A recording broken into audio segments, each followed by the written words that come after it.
flag of the United States of America and to the republic for which it stands, one nation under God, indivisible, with liberty and justice for all.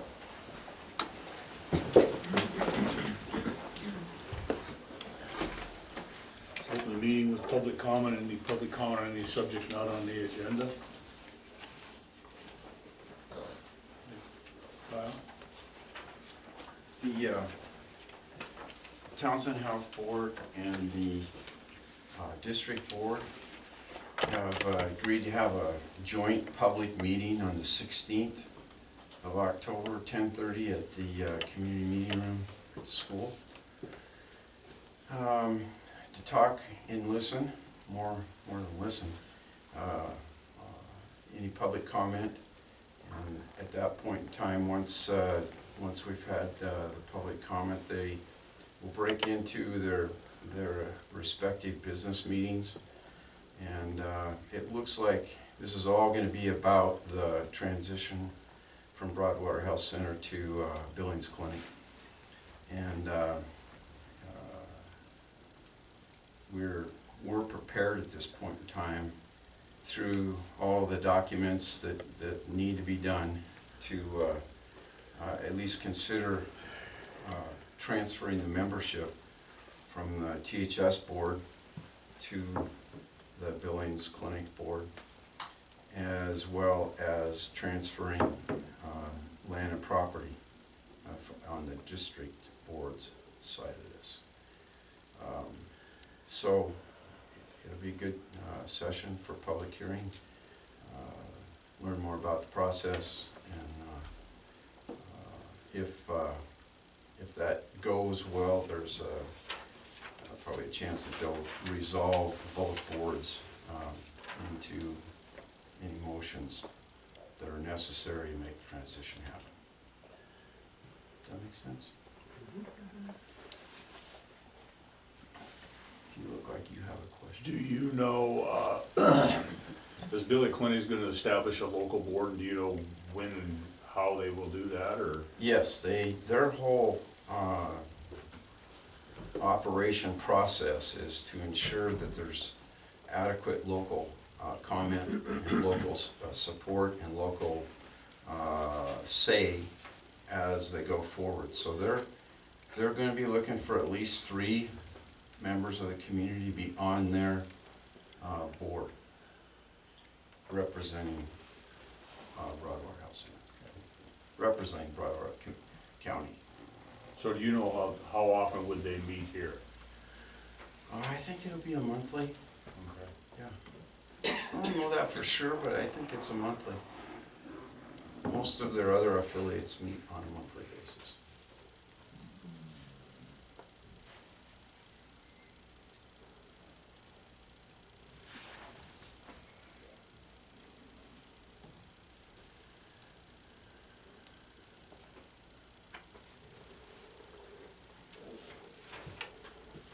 Any other questions? That's all I have. Thanks, Kyle. Thanks, Kyle. Any other public comment? Tim? Yeah, Mr. Chairman, Tim with Redart News. Just a couple of questions for clarification on today's agenda, and if I'm out of line, go ahead and stop me. But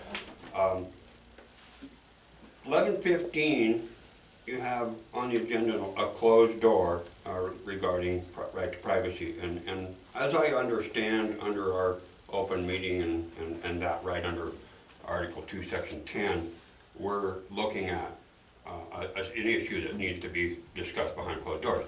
Most of the time, from what I've seen in my experience, is certainly that privacy is paramount, but on the behalf of the citizens, it's a good deal to be able to say, okay, this is a legal matter, or this is an internal matter, without mentioning any names. That helps the people understand, because there have been a lot of questions about why are closed doors being closed. The second question is on your agenda that you sent out, the revised, well, not necessarily, but tomorrow at 11 o'clock, Congressman Gianforte is going to be here.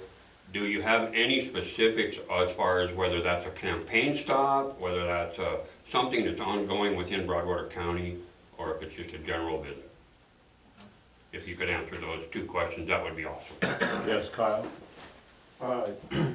Congressman Gianforte asked to come and have a listening session, basically with city, county, and hospital. He's been recently appointed on a health subcommittee for the House of Representatives, and has a keen interest on how small rural hospitals are surviving. So that's primarily his focus. Okay. Thank you. And then as far as the other question, if you can answer that, if not, Well, it's just a personnel issue. okay. All right, thank you.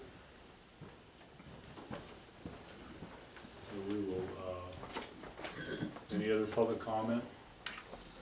Go through some mail here. We have minutes of September 30th and October 2nd. I'll move we approve the minutes for September 30th, October 2nd. Second. Motion's been made and seconded to approve minutes for September 30th and October 2nd. Is there any further discussion? All in favor? Aye. Aye. Opposed, same. Motion carried. Thank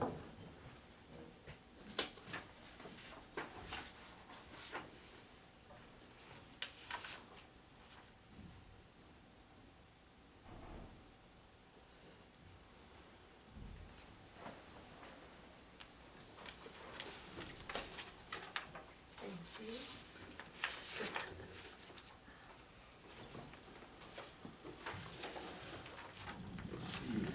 We have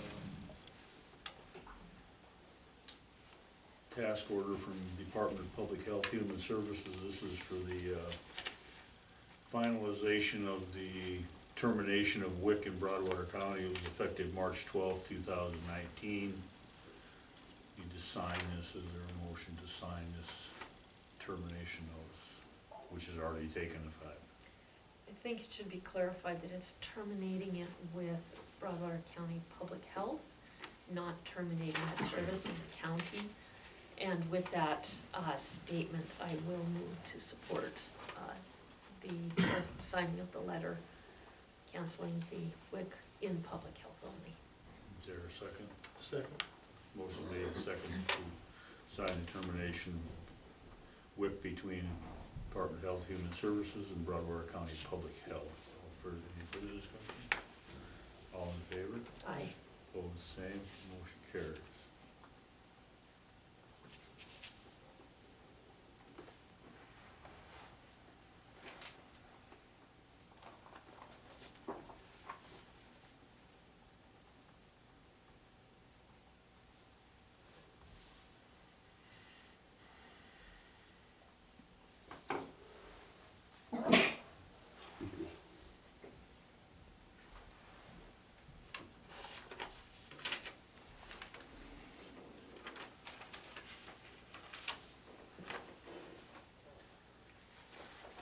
Payroll claims in the amount of $184,690.08.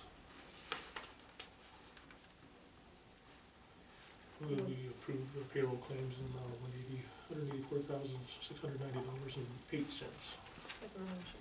Motion's been made and seconded to pay payroll claims in said amount. All in favor? Aye. Opposed, same. Motion carries.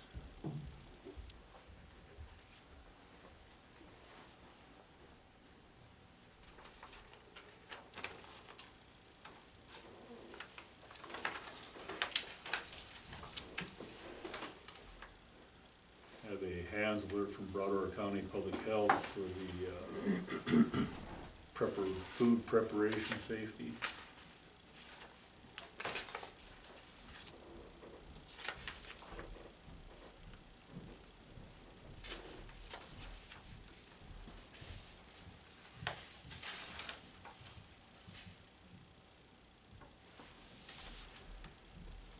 Have mail here from Action Print.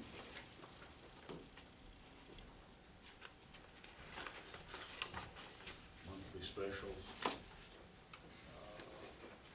Rural Montana Magazine from Vigilante Electric.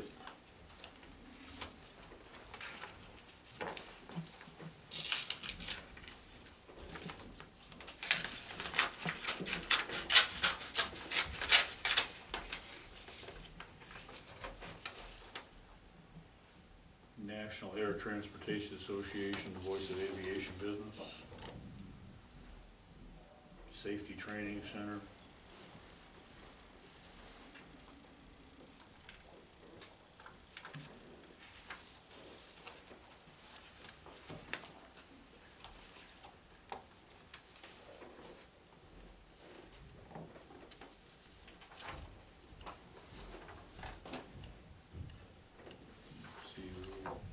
Close the commissioners' meeting and open a public hearing to adopt a resolution to update floodplain regulations for Broadwater County. Any public comment on floodplain regulations? They're there, plenty of reading there.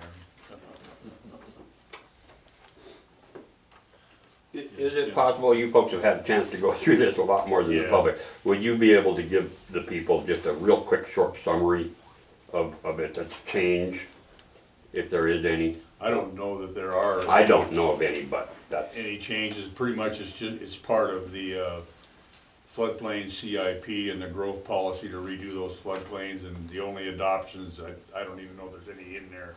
It basically just follows the state guidelines of what had already been established by, not by FEMA, I think by the National Floodplain people. and again, just was wondering if there's any changes that you're No, I aware don't of believe to that what there's we anything currently have. significant in there at all. Okay, thank you.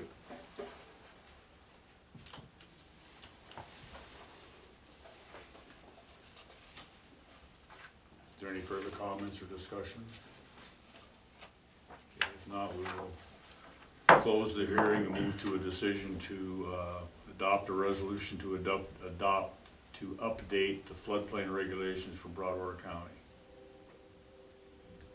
I'll move to update the floodplain regulations for Broadwater County as presented.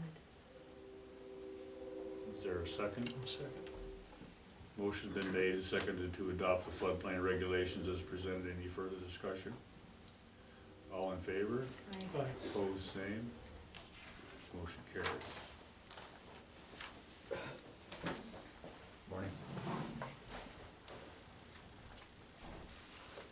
Are you with Great West? I am. We just finished. We just adopted them. Oh. Well, Thanks sorry I'm for late. coming, Bill. Jerry told me 10:15. Right, we were a little early. Okay. Do you, maybe, Mr. Chairman, if there's anything to add? I don't know if there's anything. Do you know, are there any, there's very, very few changes in those regulations, is there? The only thing that was changed was there's an appendix added that incorporated letters of map change that have occurred in the last 4 or 5 years. I've got a copy of the amended ordinance. Yeah. The last page, right?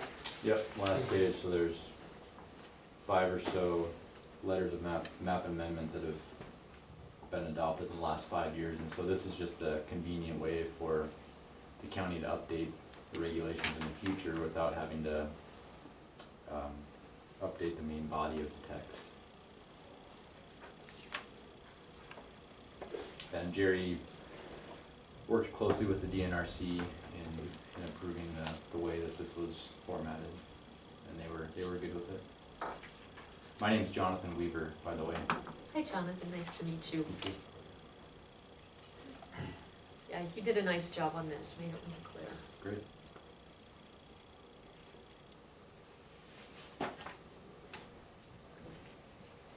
Thanks for coming. Okay. And you're welcome to stay. All right. Well, glad I could help. Yes, sir. Mr. Chairman, Jonathan, just Yes. a real quick question. Yes, sir. The amendments that are going into the existing floodplain policy are just reflected from past changes. There is nothing new that is incorporated into the draft, or in this draft, that you can That's cover. We're just trying to make sure we let the people know. correct. There's an appendix added that incorporates, they're called letters of map amendment. Right. Which are a letter from FEMA saying that a specific property or a piece of property is not in the floodplain anymore. And those specific letters of map amendment have been incorporated in the appendix to the floodplain regulations. But other than that, there were no changes to the floodplain regulations made. So, Mr. Chair, just real quick follow-up. Just, so the amendments and the mapping, there is nothing new this year in 2019? I guess that's the point of where I'm trying to make sure I understand. Right, no changes to the ordinance or the mapping this year. Thank you, sir. Just the addition of the loan. All right, thank you. Thank you very much. Thanks, John.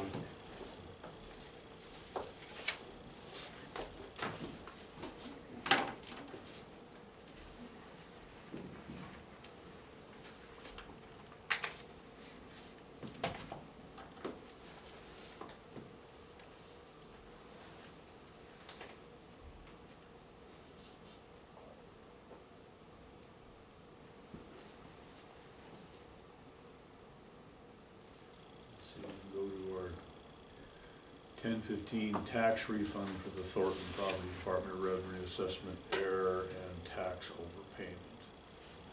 You want to go ahead and address this, Laura? No, I sent all the information to Daryl. This is his district, so I'll let him go ahead and take it.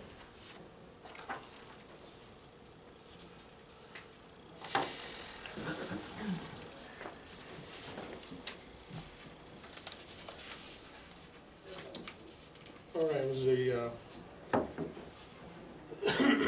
Thorntons that lived down in the Three Forks area. And they had been over-assessed on their taxes. They realized that this year and talked to the Department of Revenue and I guess, did the Department of Revenue come out and reassess their property? Do we know that? Okay, so the Department of Revenue came out and reassessed their property and determined that they had been over-assessed on their payments. So it's up to the decision of the commission to decide whether we're going to refund that payment. And I think Roz included the MCA that says how far we can go back, or Doug did. It says that we can go back 5 years. The Department of Revenue stance is they only go back 2 years, sometimes only 1 year. So I guess we need to decide how many years we're gonna go back. And how much is the difference? I don't know, I don't have that information. I think that was in the email I forwarded. It was a spreadsheet from Doug. Where do you see And, that? I would suggest that the law says 5. I don't think there's a lot of wiggle room there, but I would like this commission to send a letter to DOR and ask them to do the 2 years, since it was their error. I believe they should do the 5, but they won't, and that's not in law. And then at least get the 1 year, if we can. I'd be happy to make that into a motion if that's what you want, or if we're ready.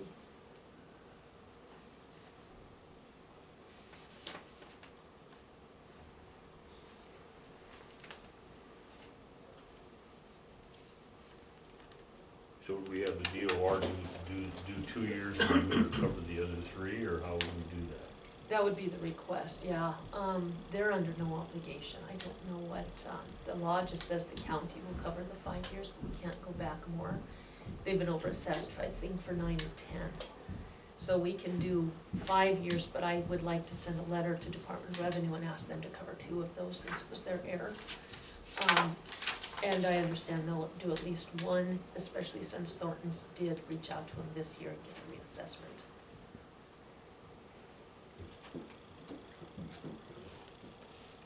DOR didn't confirm this, but Julie told me on the phone that it was a doghouse that increased their taxes and square footage. I think that's kind of funny. Is the DOR, they're obligated for a year, they can go up to 2, or that's just their, whatever whim they're up to? I think it's their policy. I don't think they're obligated. But I think if we don't ask, they for sure won't do 2 years. At least if we ask and lay out our side of the argument, they can have that to consider.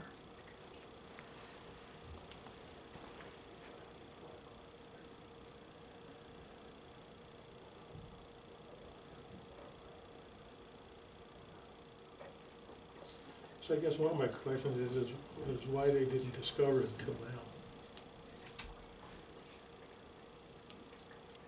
Do you know? Property owners. Yeah, the property owner.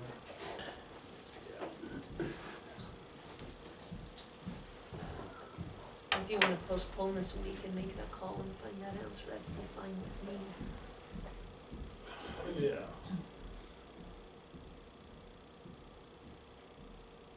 I'd like to know, I'd also like to know just what the difference is. Hmm.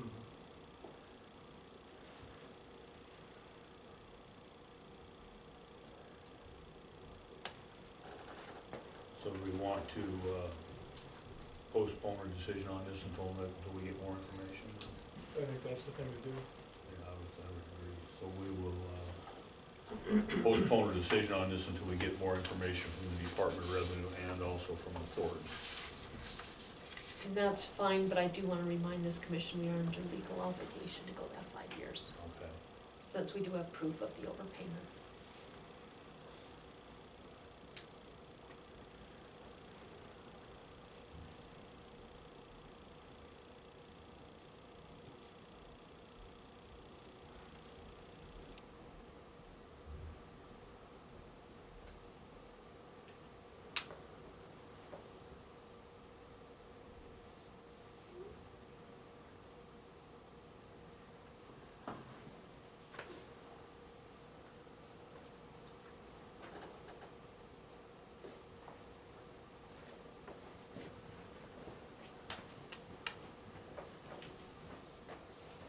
Yes, Tim? Question on the matter, has the fully formed tax appeal board weighed in on this particular issue?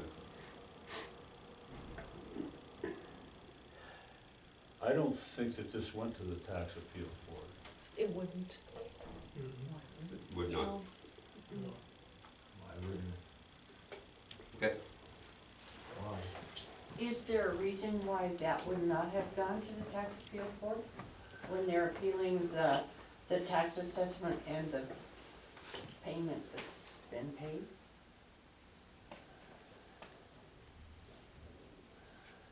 Is there a reason for that, or that it didn't go to the tax appeal board? Yeah, it's really quite simple. The Thorntons reached out to Department of Revenue and said, hey, I think you've made an error. Department of Revenue went out to the Thorntons property and said, oops, I think we agree with you. And so there's no need.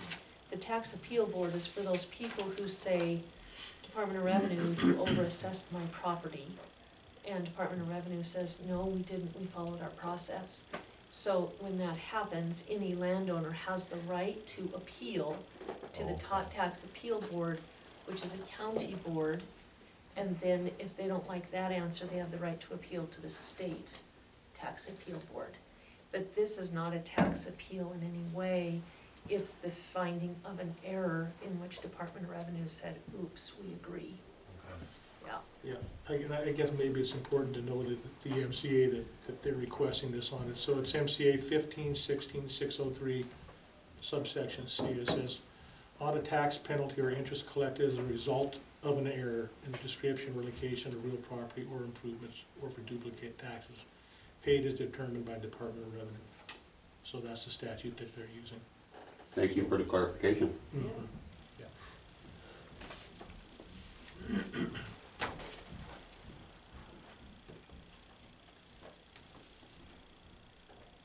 So do these folks, if we say we're only gonna go back 5 years, is that the only, they don't have any other recourse to recover that money that was, if they were over assessed for 10 years, they're only legally allowed 5 years? That's what it appears to me.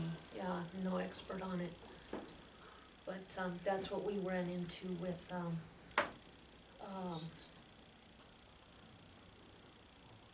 Tim. Timmy Ty. Rick Meyer Rick Meyer. and Campbell? Exactly, yeah. They both came in at the same time, and that's where we learned that particular law and requirement.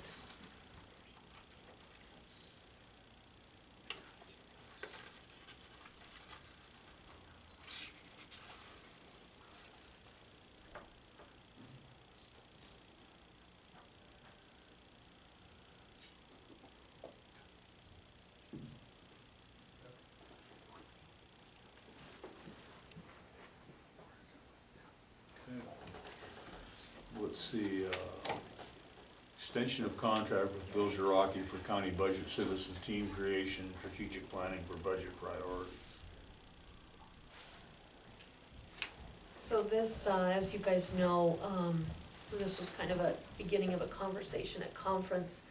I did meet with Bill Jiraki, and he was already, before we met, researching a new movement around counties around the country to form, they're actually called County Budget Citizens Team. And what they do is they assist the commission in reviewing budget realities, setting strategic planning for budgets. Generally, they're teams of 5. And what he suggested is maybe we should have a white paper kind of describing the whole process, how this has worked in other counties, kind of learn from them. Also learn from their mistakes so that we don't repeat them. But take the best practices and put something together here. He would be happy to walk us through a strategic planning. It wouldn't necessarily be where the team would go to every single budget meeting through the process, because as you know, we start in February or March and go for hours every single Monday and sometimes on Wednesdays. That's a heavy lift for a volunteer. But for a team member to get an overview of the budget, so there'd be a couple of training sessions to educate, and then they would deep dive into a section of the budget, come back as a group and share what they have learned from that particular area. So it becomes a process where we learn, they learn, and we have a bigger group with citizens more fully informed of the budget. So if we want to do this, we should extend his contract and proceed that way. So there'll be citizen involvement in this process? Is that right? It's called the county, well, we could change it, but what it's usually called is a citizens team. So he didn't think advisory board, like most of our boards, was the right thing to call this. He did, and I agree with him, he thought the word team would be a much better word for the citizens group. They're still advisory, they still don't have decision-making power, because the law puts that in our lap. But, yeah, the citizens would have very personal and in-depth involvement in the strategic planning of the budget and education of the budget process, the realities,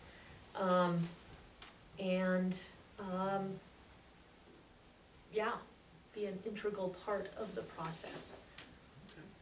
I know we've kind of talked about the idea of recreating our budget committee. Would this kind of work in conjunction with that somehow or not? Budget committee. Yeah, I mean amongst our department heads and elected officials. I would suggest citizens be on this team, because they don't have each department head's gonna rightfully so advocate for their department. They do that already. There's an open process, we meet with them individually at least once, sometimes multiple times. The citizens come in without an agenda, or if they do come in with say they have a passion for the library, the idea from Bill would be, you'd actually have them deep dive into the general fund, which doesn't include the library, so they get a little bit more well-rounded view.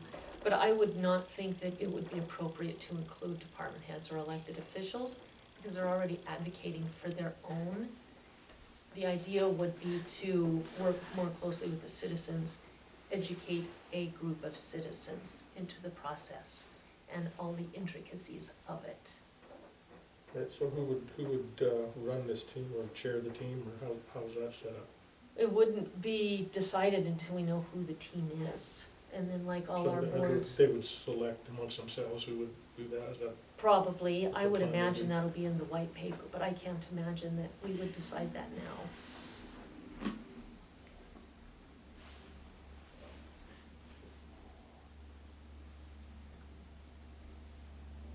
Well, I mean, I think it's a great idea to get our citizens involved in the budget process. I mean, it's always good to have those folks have a better understanding of the budget and also to have the input, so. Are you good I with think it'd be extending the beneficial. contract then with Bill so that he has go-ahead to put together this white paper and then also to start putting together some ideas for the strategic planning of this team? So would our contract be with them the same as what we had previously with him? Yeah, the same price, you Same mean? price and Yep. that kind of stuff? Yeah, So would Debbie be part of this team as far as, so who's gonna get the citizens, people organized, and then who's gonna take them through the steps of the budget? Is Bill gonna do all that? we would be Okay. we would be intimately involved. Okay, Thank you. As far as, and again, this would go to the white paper, so I don't know, this is new to me too. But as far as taking us through a strategic planning process, as far as putting together what those training sessions would be to educate them, because you're not gonna just throw them into the budget and say, okay, what do you wanna do? They have to understand what limitations we have, you know, how much fruit our paper or our money tree in the backyard is producing. They need to know all those pieces, so there would have to be an education process. Debbie, I would imagine, would be advisory to this team as the finance officer. I would expect that Doug would too, and I would expect that any member of the team who had a question on the budget makes that department head or elected official advisory to them as well. If they go to them with a list of questions, they should be able to expect to get answers to those. So I guess Debbie will probably be responsible for providing with the information they need. Well, Is that kind of how? I wouldn't put it all on Debbie, no, especially during the budget season, because she's full. I would think that if they went to, and again, back to the white paper, I don't know all the answers, but anybody who asks a department head a question about the budget should be able to get that also from the department head, and perhaps have that vetted by Debbie, or get it from both, and ensure that the information, the understanding is uniform. That might be a big part of this. I guess maybe what we need to do is have Bill come down here and maybe give a better explanation, so we have an idea how this would work out. Well, that's the white Yeah. paper. Mhm. He would like a month to put that together so he can do his research. But we need to let him know that we're gonna pay him for him to do that work. So the question would be, are you good with extending his contract to put this white paper together and then come down and work us through what his vision of this process would be based on best practices adopted from other counties? Sure, I'd like to take a look at that. So that's a yes. Yes. Mhm. Okay, then, I'll just send an email, and you guys can Okay. let me know what you think of it, and then I'll send it on to Bill, Okay, yes. okay? Tim Ravendall, Tim. citizen, I was part of that original scoping process to create this team, and multiple officials sitting at the table said they were going to go around and start looking at recruiting to build this team. The question I guess I have at this point in this process is, how much is that contract? Is it on an hourly basis? And is there a sunset on that contract before this gets too much further? What team were you involved in creating, Tim? I was at the meeting where Mr. Jiraki was here and the discussion of creating this team. Would you come back to the podium, please? My apology. This is actually separate of that. This Okay. is not, that was a team to work with the sheriff to take out to the public a proposal for a mill levy. So this is actually quite different. This is an advisory team, citizens budget team to work on a strategic plan. So this is different than that. Okay, at that meeting, it was discussed both that the sheriff's department or public safety department was still needing to have some more review, but at that same meeting, this general budget discussion was discussed during that team meeting, or during that meeting. So that's why I Right, asked the two different question. meetings, two different ideas, two different structures. All right, so anyway, And some of the contract ones, and how much and how long? some of the ones that the other discussion was, that we had was with the sheriff's department as to get a committee together to see if there was enough support for mill levy. And the other part of that was also to have Mr. Jiraki go through some of the rest of our budget to study our budget some more. But it didn't involve this, citizens team at that time, that hadn't been discussed. I apologize if I missed that, because that's what I thought we were going forward, and I had never heard anything from Mr. Jiraki or any of the commissioners or anyone else, so thank you. Yes, Corey? I guess, just following up on that, so how much is this gonna cost, and how, is it in your budget now to pay for that? Do we have an idea on that, or do we have to talk to? I don't know an exact, I mean, it's $50 an hour, what he makes now. The idea to have him help the sheriff's office understand the budget, was met with great support. And, from everything I've been told and heard, it was extremely successful. To kind of have a different voice, using a different set of words to explain what we've had explained. For some reason, he was a dynamite communicator. And we've got feedback in these public meetings that it was appreciated by both the sheriff and the undersheriff. So, I think if we can invest in a way to more fully engage the public and our citizens, I think we need to look at that. And, you know, we're 3 yes so far, that we think it's important to engage our citizens and to help them understand the budget process and to put together a strategic plan that revolves around the citizens.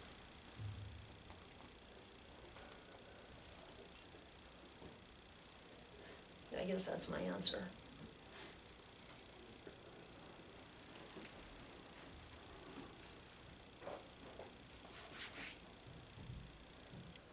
I guess it's $50 an hour, we really don't know what he's gonna charge us to come up with that plan. No, I mean, his bills have been pretty small for what he's done, as you guys well know from the claims. The question is, how worth it is it for us to invest in better communication with our citizens? No, maybe we can just kinda ask him what he thinks about that, what it'll take, how many hours, or whatever. So we maybe have an idea before going into it.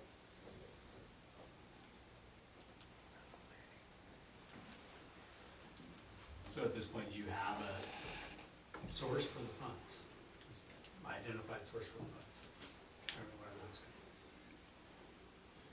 I think the same source as the money we use to help the sheriff's office. Would be my suggestion. be. Which is what? Is that total? I don't know where it came out of. Do you guys, do you remember the claims? We certainly had it. They came out of Pilt, didn't I don't remember it? the claims. I don't remember where we paid them out of either. Yeah, we do have the funds, of course, but, and when it comes to communicating with the public, that's one of our greatest charges. But yeah, I don't remember what the claim said. We can retrieve those.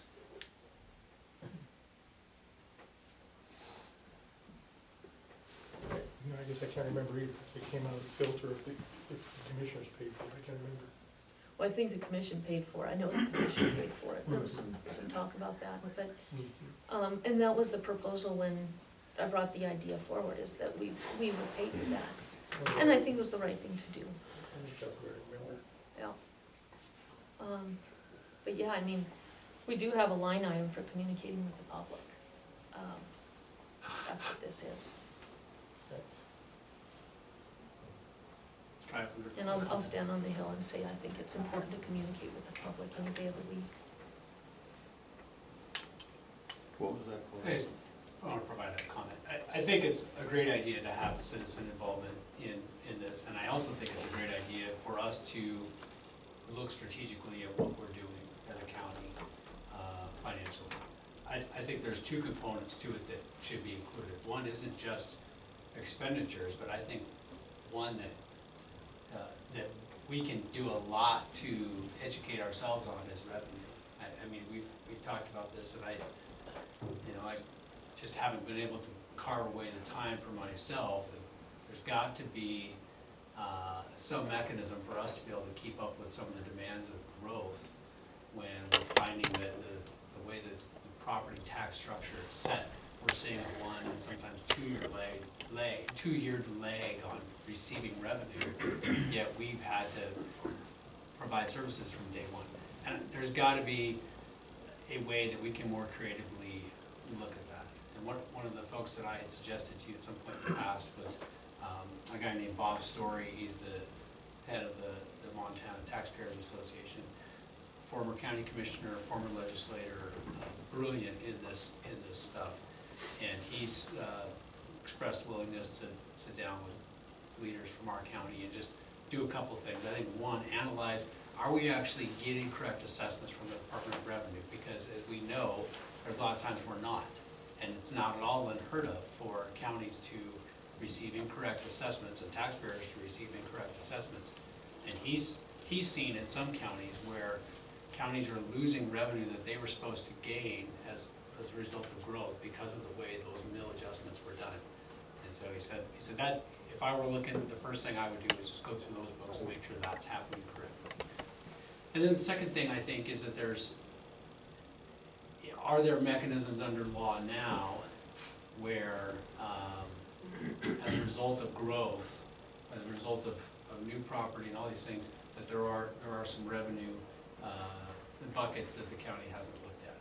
And it's something that I think it would just take probably someone who's immersed in that, a tax lawyer or a local government revenue guy, to be able to really dig in. I think Bill would be a good source, but he's more on the budgeting end. I'm thinking more on the kind of the tax revenue end.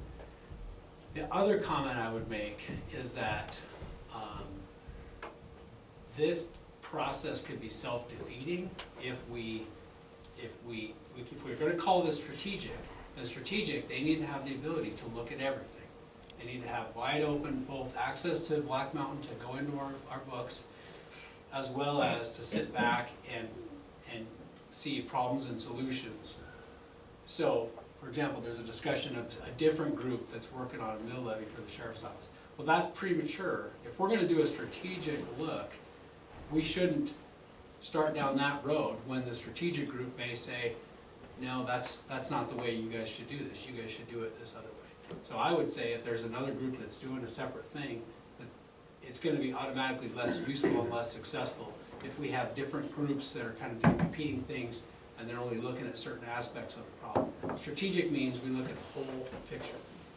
And I guess the other issue is the devil in the details of who are these citizens? Who's recruiting them? Is this an actual advisory committee where you're going to appoint people and you're going to let them as a committee have a little bit of reign, or are they basically advisors that only report to the commissioners?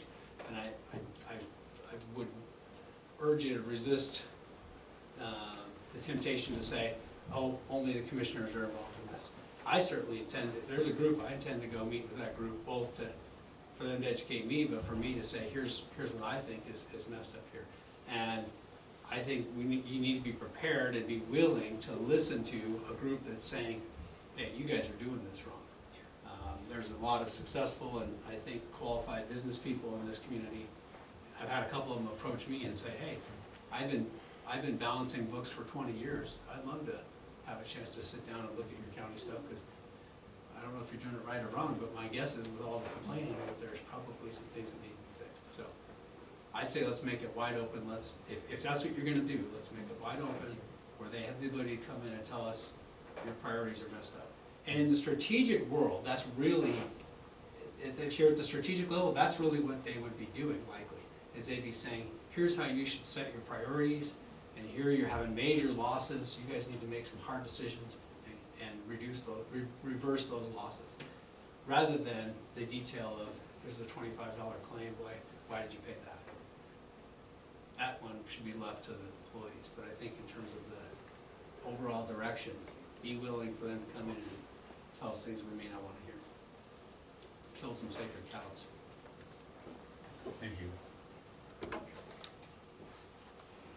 And I guess I would kind of echo Corey's statement is that I don't know. I think when we last talked to Bill Jiraki, he told us all to go out and talk to 5 people about trying to get a group together for the support of the public safety mill levy, and amongst all of us, we couldn't even get 5 people, let alone get, talk to 5 people, let alone get 5 people to make the commitment. So that's the whole issue that I have is that if we're gonna create a citizens team, it seems to me that even if we open it up county-wide, that we're not really getting any input. And it doesn't matter if it's people that the commission recruit or Wynn tries to recruit or anybody recruits. It seems that we just can't get people that actually want to be involved with that whole function. And if you're talking about budget here, I'm thinking that we're gonna build this team and then we're gonna try to get meetings going.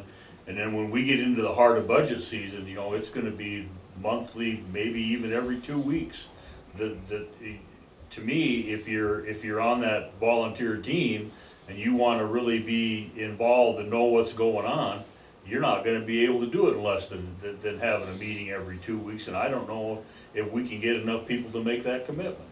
And if you can, are you gonna have 5 one meeting and 2 the next meeting, or are you gonna have one meeting and maybe none the next meeting? That's the whole issue is the citizens' involvement in the thing is the problem. And then the other thing I guess too is if we're gonna have budget stuff, those people, majority of them are probably working during the day. So how are you gonna get them, and so now you got people, so you have to accommodate your citizens team. Now you have to have department heads come to meeting at night. So now you're taking away from the department head doing their work because now they've got comp time going on. So I don't know how it's gonna work. I'd love to see it work, but from being on the city council and being here, I'm not really very, I'm pretty skeptical of how that's gonna work. I think you're gonna start out with a great start and then it's gonna fizzle. And we're gonna be right back where we're at. I do think it's a good idea to talk to Bill Jiraki, and I'd kinda like to talk to Story and, maybe, I know Brandon came in and talked to me about, Gallatin County raised their taxes. Missoula County raised their taxes 8%. But I don't know, that we're gonna just say, well, you know what, we need to raise our taxes 10%. I don't see that floating. And we can do it, but we're limited. The issue with it is that when Gallatin County raises their, they raise their taxes 2%, they get $1.5 million. If we raise our taxes 2%, we get about $40,000. So it's not that it's gonna, we're not going anywhere with $40,000. It doesn't really accomplish a whole lot.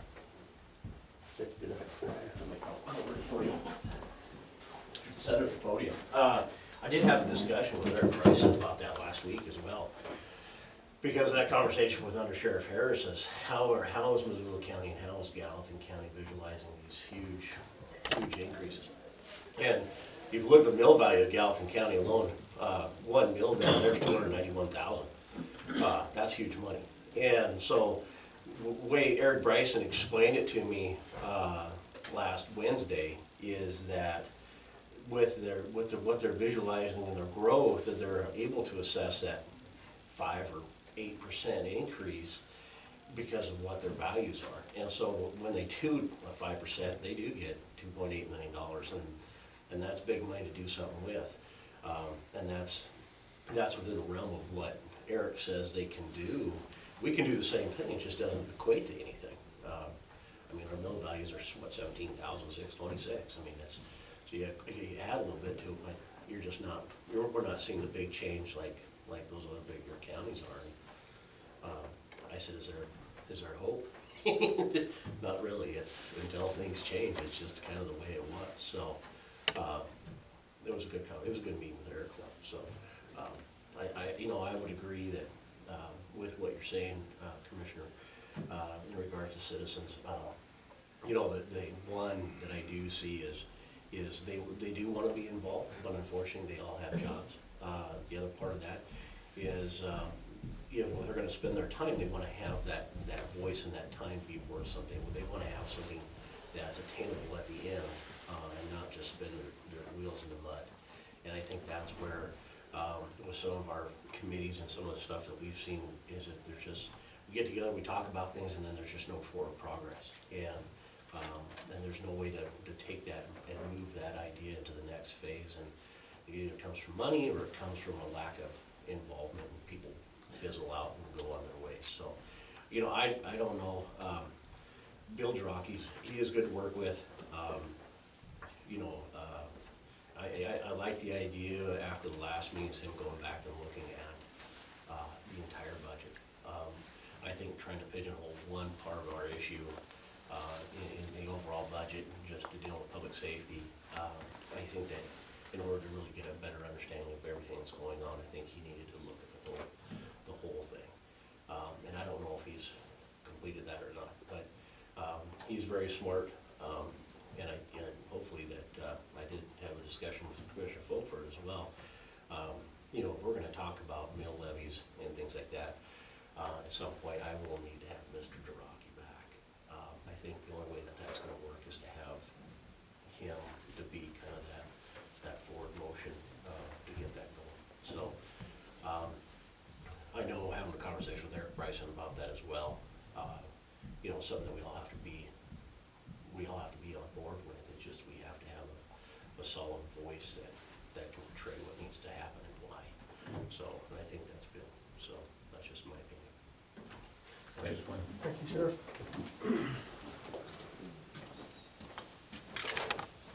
So I guess, so what we will do is we will talk to Bill and extend his contract and try to get this thing going and go from there?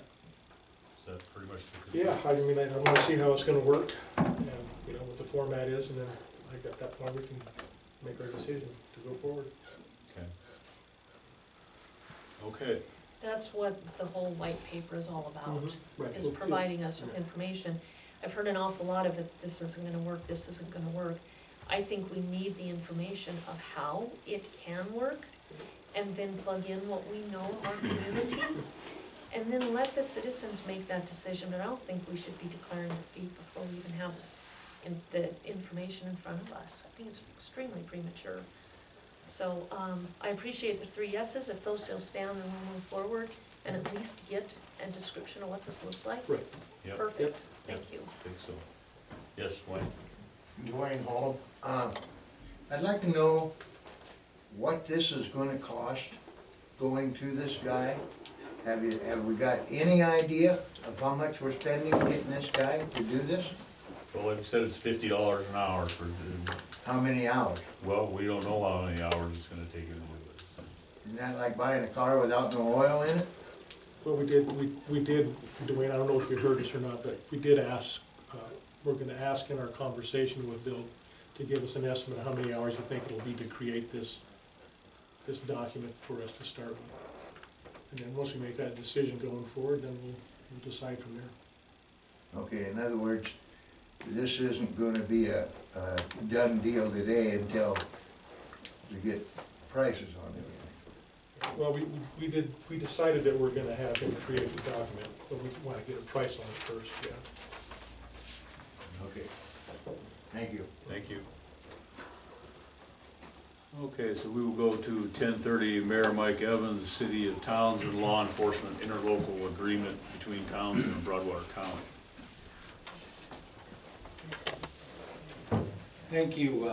Last Tuesday night, I believe it was last Tuesday, time's flying, that we passed the interlocal public safety interlocal agreement that City Council has passed.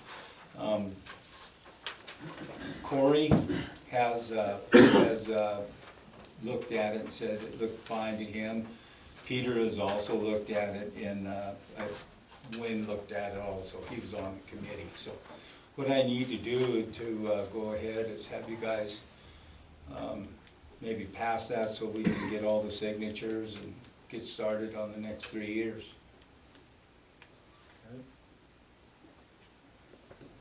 Mr. Chair, I have a couple questions.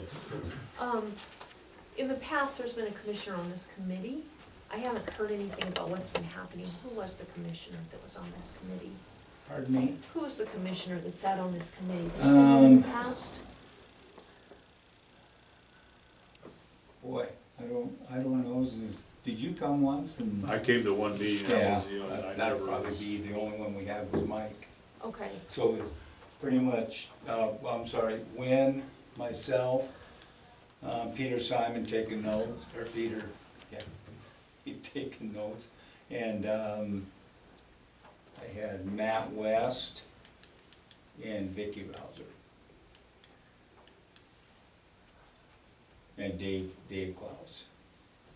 We still couldn't, apparently we still can't find anybody from the, outside the county or in the county to want to be on and participate in that. And like Mike said, it was hard to get meetings together, just with all of us even, the workload. I think I would request next time if our commissioner can't make it, that there be an alternate, so that we have some information of the Okay. process and what's going on.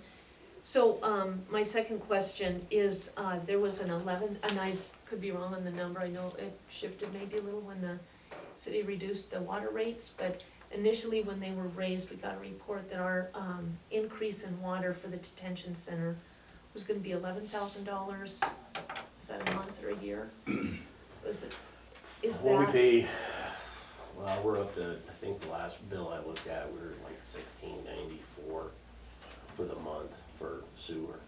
And okay, so, I don't remember off the top of my head, it was a substantial increase. I think it was actually closer to $17,000 a year.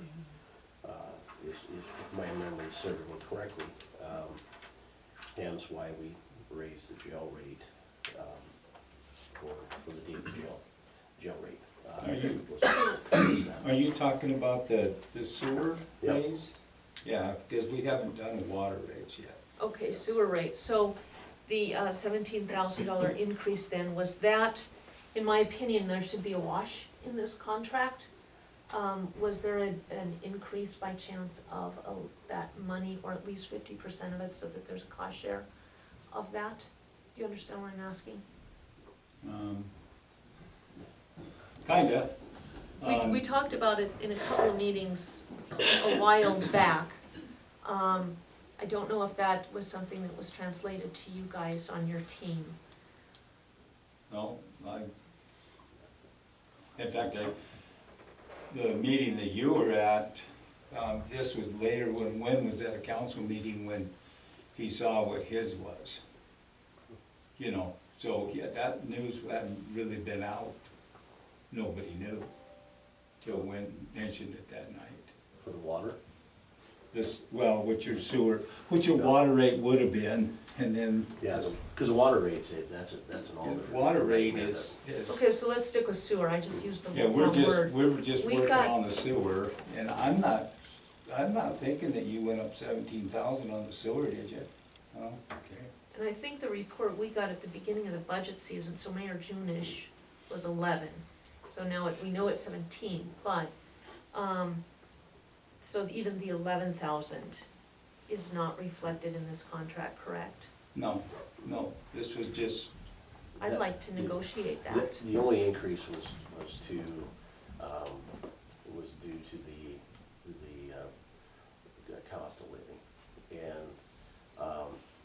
And part of that, if I may, I'm sorry, I'm sitting down, we all stand, just so I feel like I'm doing something important.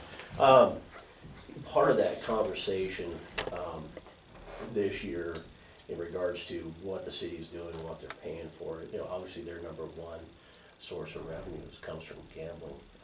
With the Betsy closing and some other places, it's actually caused a financial burden upon them as well.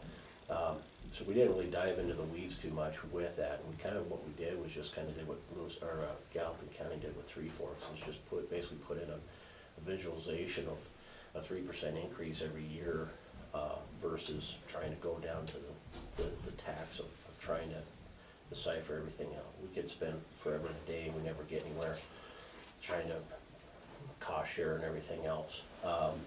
Not that it's a bad idea, it's just, let's be realistic. Their mill value is a lot less than ours, quite a bit. I think they actually visualized, what, 1,800 to 2,100 or something like that, a mill value this year. So it's not huge, and then of course the biggest source of revenue is from your gambling, which is just crazy. But it financially, in my opinion, is that the city is not in a position really to take on more for their public safety at this juncture than what they're at right now.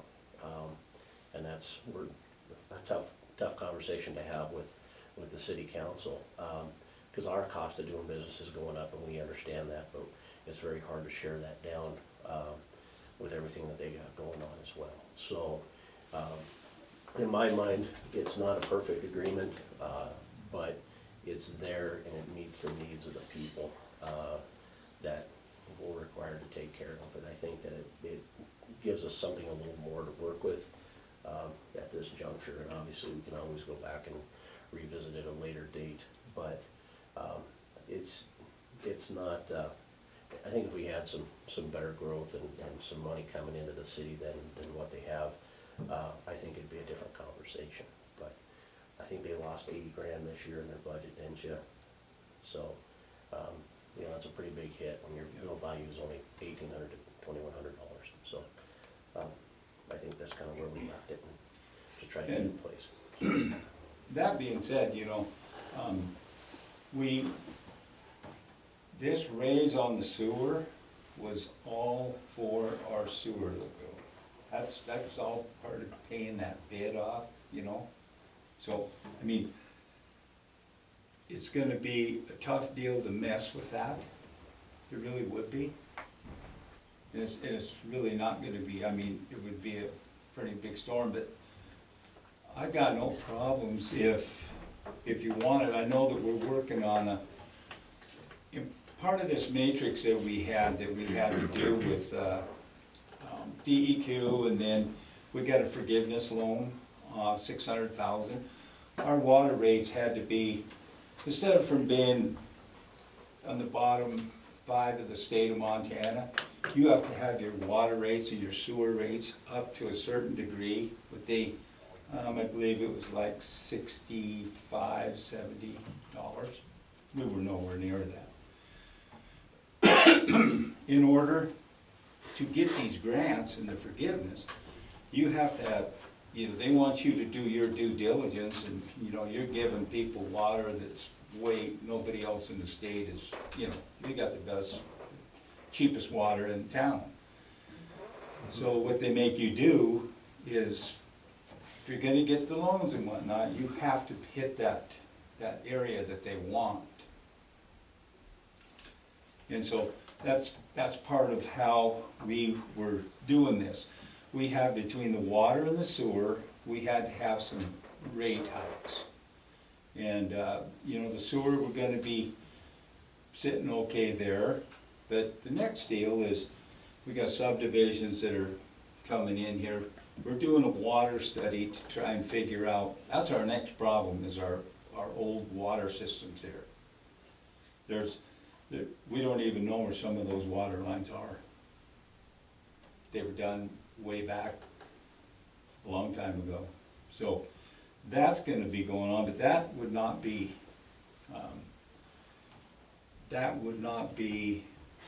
the same as the sewer. And that's probably, we're gonna be doing trying to get a resolution for that. And I don't know, it's maybe sometime next year that we might take a run on that too. And then that would be just to provide infrastructure here, not taking a loan, trying to make sure we got water for everybody that wants to build a subdivision here. So, you know, if council would be open, but right now, I don't think it would be, I just don't know how that would go over. And this information is great to have. I didn't have it. So there was a big hole. I got this 12 minutes before 10, so I haven't had a chance to review it. But I feel like if we had had a member on your committee again, this information could have been brought back, and it would not be a surprise today. We would already know it. If Wynn feels he can absorb the $17,000, that's fine with me, and you're nodding your head, that's great, but that shouldn't come back on the commissioners or the citizens of Broadwater County not in Townsend, or be a request from other departments. So I leave that to you guys, but again, I think we needed to have somebody on the committee early on so that this wouldn't be a question today. We already would have these answers. And maybe you guys do, but I didn't. Shared it with me. When we increased the jail rate back in May, that was to encompass the increase into the already projected sewer and the understanding that the water rate's going up as well. So part of Didn't that. Brandon though say you guys had decided not to reduce it? No, When we adopted the budget, I think he stood up and said so we're that not was going that to was in reduce, a or increase. that was a different one with DOC. That was one of the conversations we were having with DOC, which is a double-edged sword as well. You know, obviously, we went from the 65.93 or 65.95. It was what the daily jail rate was. We bumped it up the $2, made it $67.95 to absorb the increase with the water and the sewer. We were gonna raise it up to $69.13 with DOC, but I'm reluctant to do that as understanding the Lewis and Clark County Jail to open in August of 2020. I would still like to have that little carrot out there to maybe have DOC still utilize our facility as being $2 cheaper than what Lewis and Clark will be. And, you know, when you look at them saving, if they can put 30 inmates in our jail, that's saving them, you know, $60 a day, but $60 a day times 365 is serious money for them as well. So I've kind of held off on raising that to do that, to see if we can maybe keep that DOC people coming there and giving us some money to keep the doors open. So that's kind of where we're at with that. So if that explains it. I have a question. So how do we handle now city prisoners that are arrested in town on some city, you know, deal and city court, et cetera, and they're in jail in here? Is there a payment for those or No, if they are arrested, it doesn't matter anywhere in the state of Montana. If you're arrested by the Bozeman PD, you go to the Gallatin County Jail. Bozeman does not pay for that prisoner. Okay. They have to, if they have a warrant, the PD has to go pick them up wherever they're located at. If they have to go to court, the PD has to take them to the court. However, they don't pay for housing them because they're still arrested within the county. Now, if they're arrested for a city ordinance violation, then the city would have to pay to house that inmate in there. And so that's the only time that a jail charges the city is if it's a city ordinance violation that the person goes to jail for. Okay. Because that's outside the scope of what NCA is. Yes. So. But like locally now, since we have the interlocal agreement, they don't have a PD, we transport all the city court warrants, we take people to court, regardless of where they were located, arrested, so. If that helps,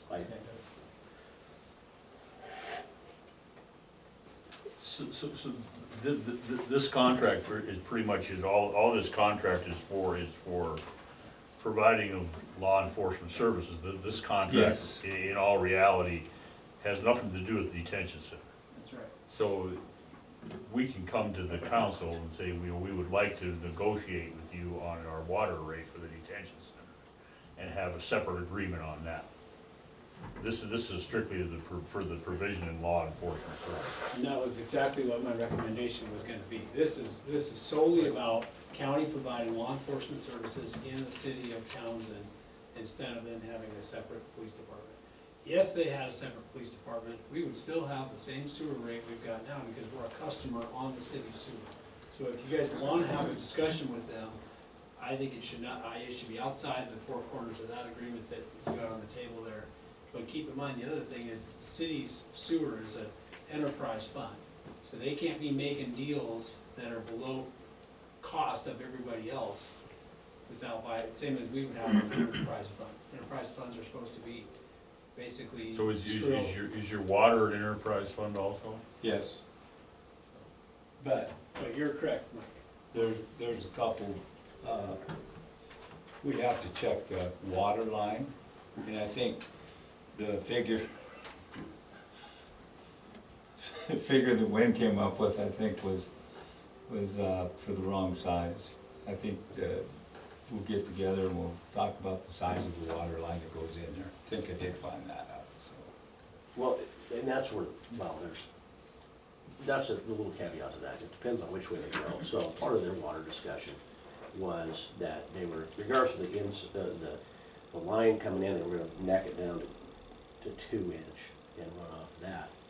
However, I'm metered, so it really doesn't matter.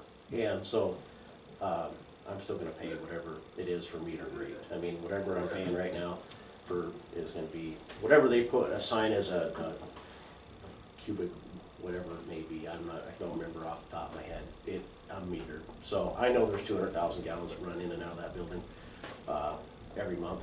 So, I mean, it's whatever rate they attach to it. Even if they did it off the other way, I'm still metered. It was like it was either like $279 to $587 a month for water. It's just which way they went with it. So that's kind of where it was at. It's, I could take the meter out. Can we do that?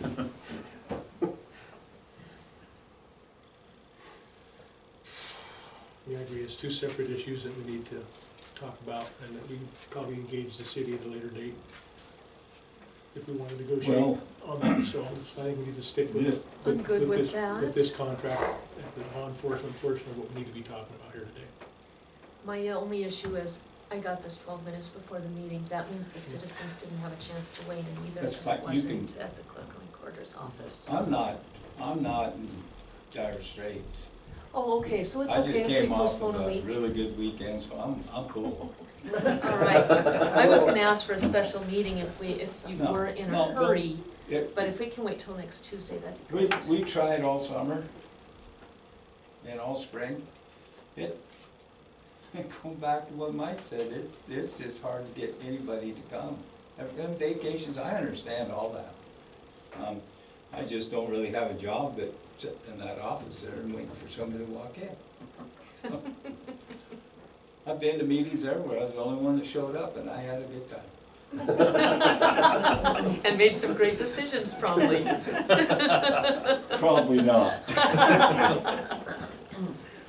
So we will table this until our next meeting. Thank you. Okay, let's see, next, Sheriff's Office claim discussion decision. This is the claim for facility photographs, the amount of $500.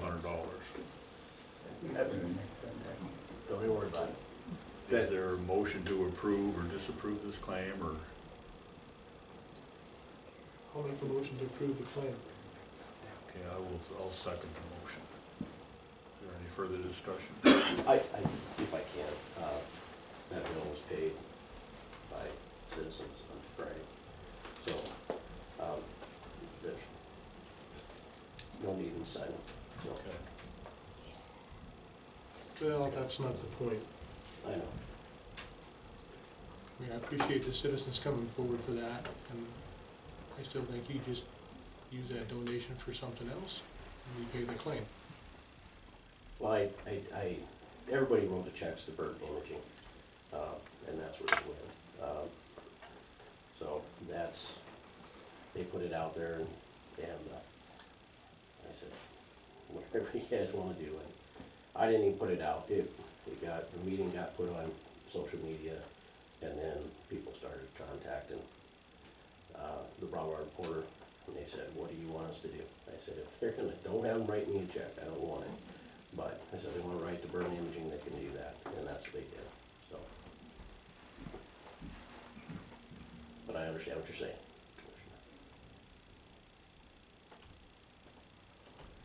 Commissioner. I apologize to our citizens for the action that resulted from that.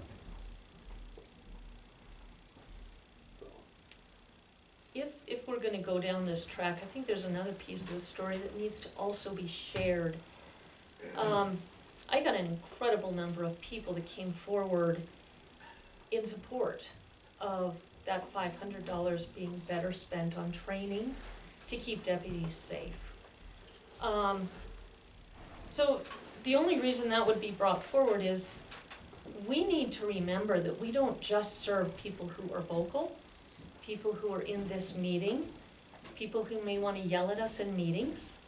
We serve 6,000 people in this county, and not all of them are on Facebook. Not all of them are able to come to this meeting because they're working. But there's an awful lot of them that are pretty loud one-on-one that are not making their voices heard. We serve them as well. So, yeah, we're a divided county. I am very proud of the people who wrote those checks. That's appropriate, and that's the way it should be. $500 should be spent on training or something to keep your deputies safe. And the people who support the action, those actions, and my arguments, also deserve to be served. So, I think it's important to remember there's multiple sides to every story and multiple opinions. Okay, so we will move on to a closed door, or Dwayne? Don't we have a I would like to subdivision? know why there's such a confusion over $500 when you're talking giving this guy $50 an hour to write out a piece of paper that isn't gonna, you've already decided, it ain't gonna work. And I can't understand people thinking that this was wrong. Photographs of the police department is correct. What is $500 compared to what's this guy gonna be? 25 hours? You know, that's $50 times 25. It just irritates the hell out of me for people to do, you people, one person, doing what you did. Thank you. Thank you. Mr. Chairman. There's a motion on the floor, so it's been seconded. Correct? Oh, to pay the claim, yes. So all in favor of paying the claim? Aye. Aye. Opposed, same. No, Motion carries. and my dissenting comment is the $500 spent for pictures from a Fort Benton photographer will not keep our deputies safe like those training hours would. I'll give you that, Ann. Don't we have a subdivision? Lake Vista, She's Lot waiting out 5? in the hallway. She's waiting out in the hallway. Oh, yeah, okay. Oh, yeah. Can I- Yes, did you have something for it? I just want to provide a brief comment here. Part of the issue is the process that we set up. You guys set up a budget, we approve our budget, and within that, we have authority to operate. And if someone doesn't agree with how the sheriff wants to spend $500, but it's in his authority to do it, tell him to run for sheriff. And that's what this comes down to, is he has to have the authority to exercise his judgment as sheriff and to exercise his budget authority as has already been approved by the commission. And that same goes for me, or same goes for you. If you wanna do something and it's in your budget, or if I wanna do something, it's in my budget, and it's something that it happens to be important for my office, I'm not gonna come asking everybody in the community. If they don't like the way I'm doing it, tell them to run for county attorney. That's right. And I feel like we need to get back to that. Let us do our jobs. That's right. Thank you. Thanks. Thanks, Cory. I'm gonna ask Eric for a review on this, and also Bill. Why do we have a process of approving claims if it's just automatic? There is statute on that, and I think we need some feedback from Mako as far as why that works the way it does. We approve hundreds of claims. Very few come through with questions, and if we're not allowed to ask questions, it just doesn't seem to square with MCA. Okay. Yes, Wayne? I have a meeting that I have to go to. I just see if there's anything you guys need from me before I left.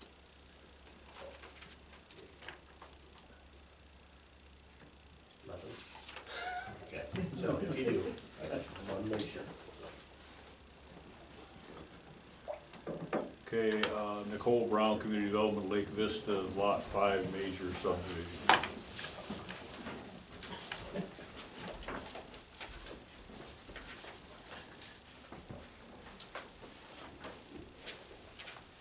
So I didn't print an entire findings of fact document for you because I felt that would be a waste of time. This is Thank you.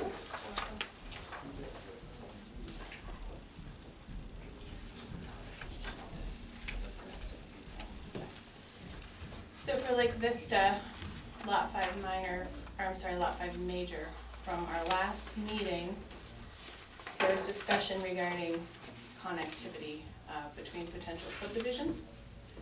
So I have added condition number 5. This states, the subdivision plat shall provide a 60-foot public road easement for the continuation of roads between adjacent subdivided and unsubdivided properties for the convenient movement of traffic, connection of neighborhoods, effective provision of emergency services, and provision of utilities. So that was taken from specifically Wheatland Meadows Major Subdivision, where we had this same process. So does the condition,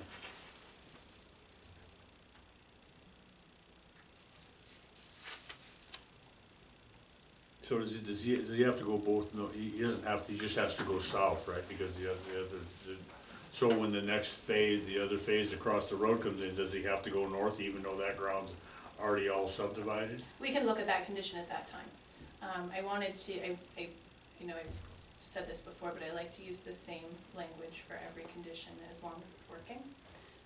So in this instance, you know, I basically just, Wheatland Meadows was plural easements, so I made this singular because they feel like 2 access easements in that location, but it's really not necessary. But I can make it say south, but, you know, to the north is a road, so. Yeah. And obviously, if it doesn't fit when he develops, or if he develops the parcel on the north, if it's not going to fit, then we wouldn't include that condition.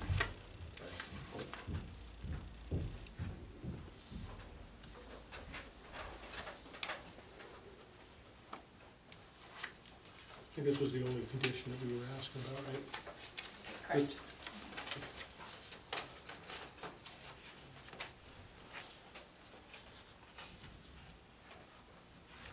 Because we were going to let the developer and the developer's representative work out the location.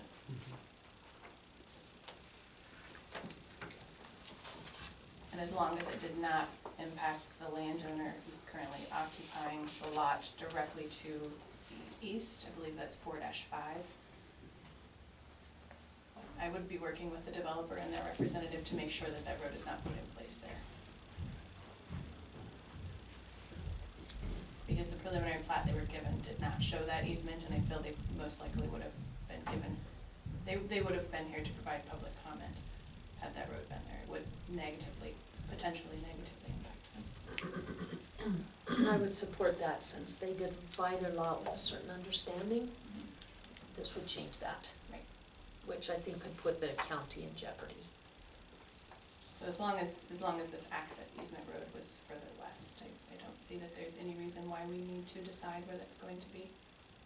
So, and that's based on the conversation we had last week too, you know, the topography and the layout of the land. I would like to allow the developer to have a little leeway. And if I may, Bernadette, was there any issue with the landowner at this point with this Not at language this and the point, intent? no. Okay, thanks.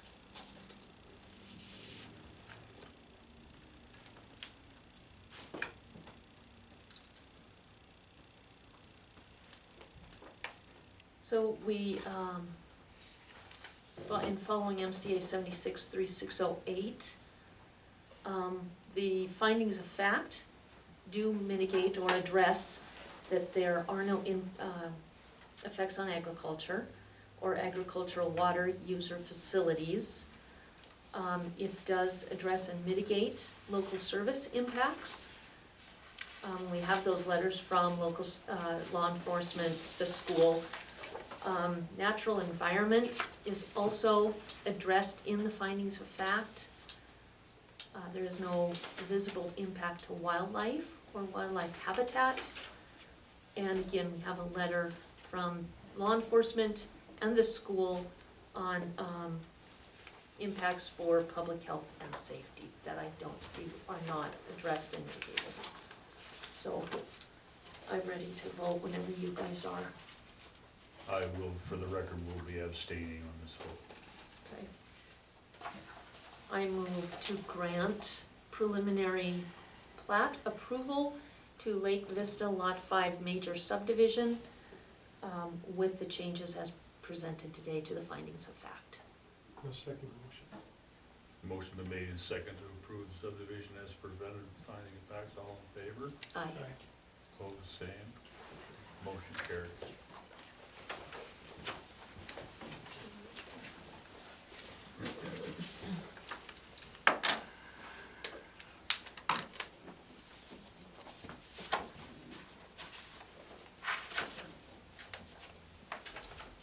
I also have a Four Springs Estates for you to sign from last week.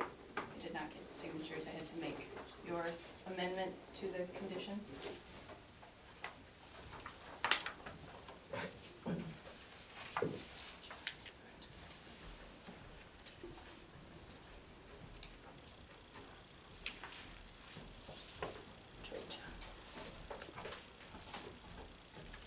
So I wanted you, can I discuss Four Springs Estates? I know it's not on the agenda, this is simply, we didn't get your signature, and I want you to see that I made those amendments or additions to the conditions of approval before you sign. One for us to sign. What's that? We need to sign one of them and then Oh, keep a okay. copy for reference. So I just want you to know, on the front page of this packet, I added condition number 10. And this is based on your motion. States all developer proposed covenants must not be contradictory to the commission required covenant. You mean 11? Yep, Okay. that's the one. That looks good. This is why I need you double checking. And then on the next page, this is language, again, I'm sorry, still on that same page. Under 12, where we had discussed adding language to this commission required covenant section. That states, if you look at the second sentence on condition 12, any amendment to these commission required covenants will require subdivision review. Looks good. And so if you agree to that language, I'll be adding it to every subdivision from here on out, that additional sentence. I think this is process, but I will make a motion. I will move that we adopt the language as presented in both numbers 11 and 12 for future findings of fact.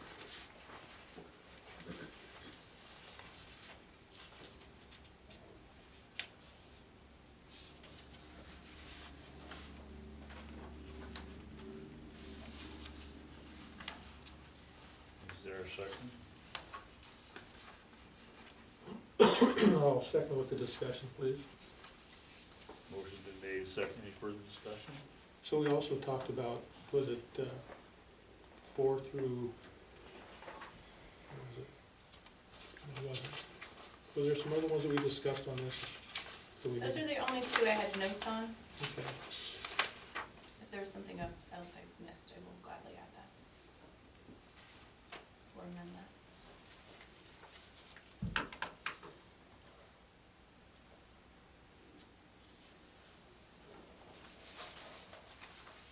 Well, I guess the other was with the subdivision.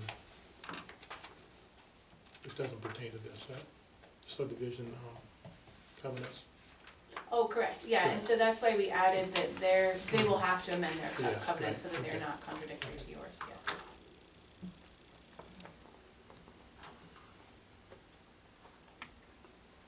And so with that being added as a condition of approval, Gotcha. they'll have Okay. to provide amended covenants. That makes sense. Any further discussion? All in favor? Aye. Aye. Opposed, same. Motion carries. Let's see, I'll have to get, You should have an I'll have extra to for have your copy signature. back so we can sign it.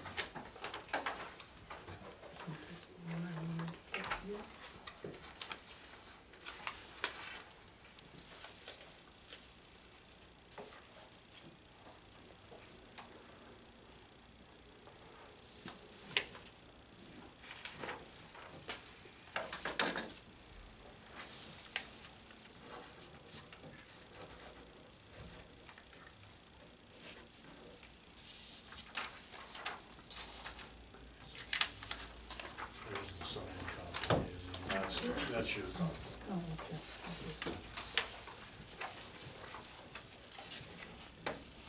You do not need that.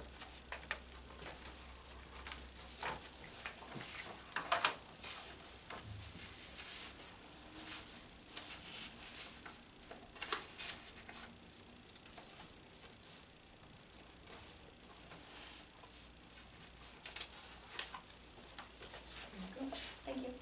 Thank you. Okay. Okay, so we will go to a closed door personnel issue, ready to waive the rights of the public to know.